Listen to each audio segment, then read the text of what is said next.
Hey YouTube, welcome back to the Allegheny Northern. Today we're going to do the October 2020 update. So if you'd like to see what's new for October, stick around.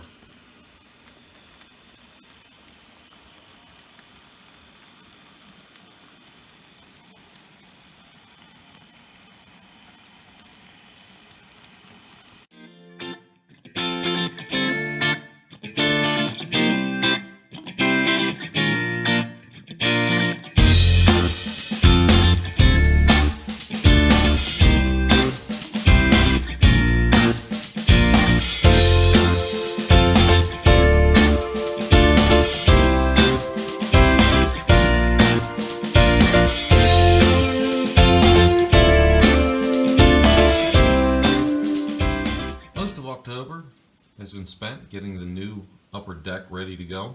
That includes putting in the road with Woodland Scenic Smooth It, setting the rocks for the new mountainside. That's been done with a combination of hydrocal, carving plaster, and sculpting plaster, all from Woodland Scenics. The track's been installed, tested. All the feeders have been placed.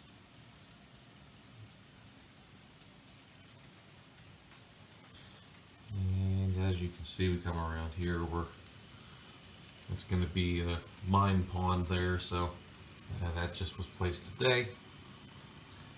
And then of course the marshalling yard back here for the coal.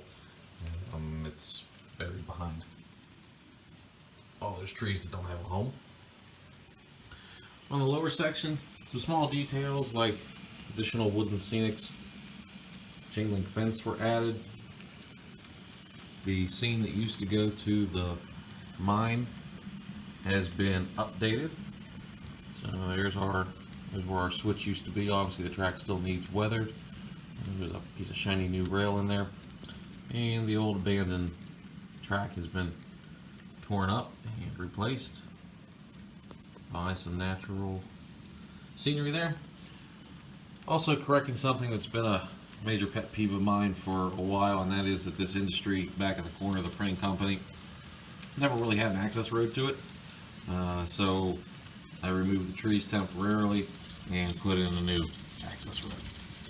Even along the upper deck, I've started thinking about some industries for my new industrial park. Right now, I'm pretty sure that I want to turn these two spurs here in the back into a large construction supply that receives lumber and other building materials by rail. Someplace that I haven't had as a place for my reefers to go. I know these are Union Pacific cars, but they're pretty cool. I like the way they look, especially with their little refrigerator units on the end. So I might do some kind of a meat packing plant or something here that would require refrigeration cars. And then that's leading over to where the future dock will be. That's the bus line that's curled up underneath it. More Woodland Scenics fencing completes the protection around the roundhouse and turntable.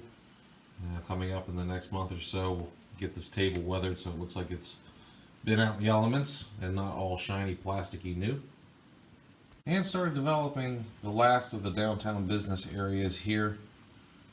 So we've got a Dairy Queen that's getting ready to open. The curbs were just put in, so they need sanded and resized. So that'll be the drive-in there. There's going to be a little planter here, so this will need sanded down once everything's fully dry. And then there's a new shopping center going in here. So what I was trying to do is two very modern structures, and then against some old structures, so you can see where old downtown is becoming new downtown. So I've got some plastic, I believe it's from Plastruck sidewalk cut here. If you can see those squares or not, so that's going to be, that's all just sort of sitting in place right now. All needs sanded, needs painted, and that sort of thing. And then I'll also got some chain link fence that's going to separate the public from non-public side here from this industry to the downtown area. And for the last part of the update, I've got some street signs ready to go here for the downtown areas. There's always a talk, and we'll probably do a video on this later. How much detail is too much detail? And do you make a scene look cluttered?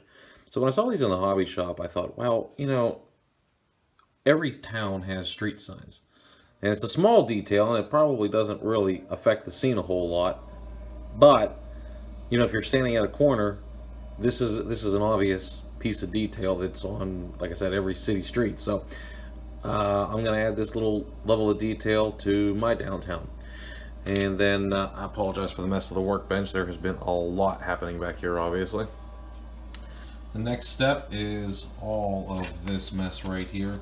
I've started collecting parts and pieces for the custom build on the terminal.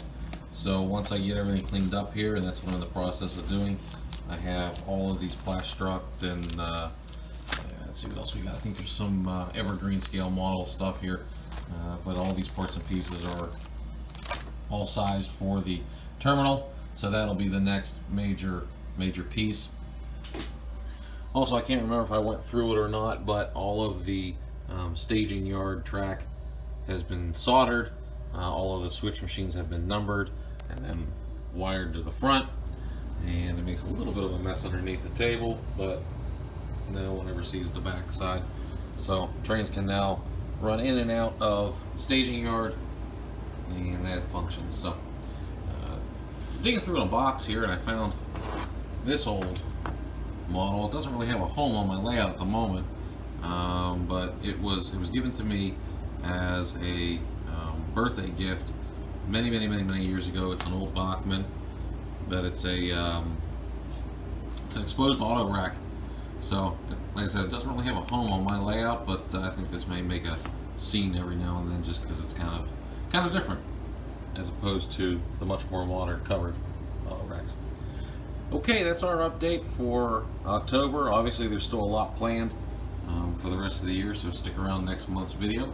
Till then, let's watch some trains. Okay, so not really an update for the month, but this little locomotive here gave me a heart attack, and I thought I'd share the story with you in case one of your favorite locomotives does the same to you. So this is a Fox Valley.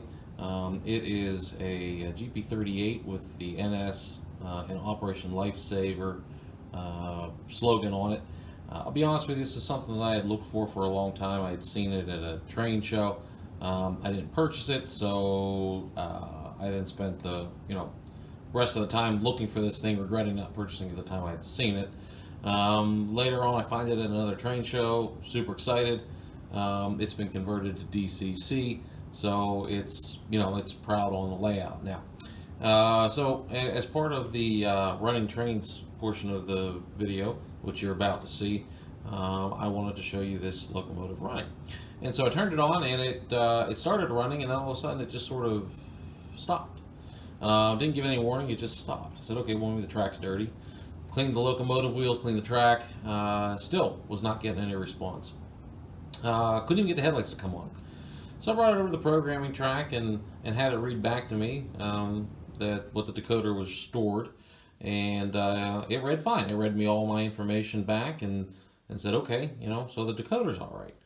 A little bit more troubleshooting. I got the headlights to come on, but noticed that the headlights were not responding to directional commands. So I could get the rear headlight on, but not the forward headlight. And I said, okay, well that's kind of weird. Maybe I got a contact issue.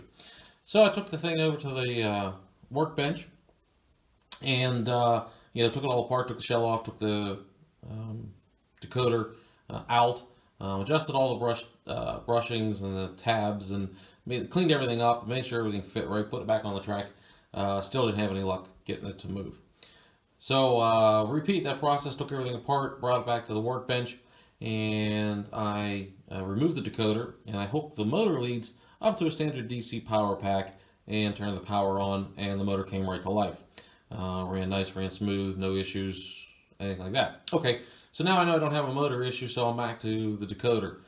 Put it back on the programming track and had it read back to me what was programmed onto the decoder, and it once again read back everything it was supposed to have on it from the speed table all the way up through its road number. So a little bit puzzled. I said, okay, well, what the hell? I'm going to go ahead and just I'm going to rewrite it. So I rewrote the program for the locomotive, and now, of course, I have direction. And I'm not exactly sure why. It's almost like it just forgot who it was. But now that it has been reminded, it obviously runs beautifully. So, just in case that happens to one of you, before you go through any great steps in ordering parts and trying to fix items, maybe just see if it forgot who it was.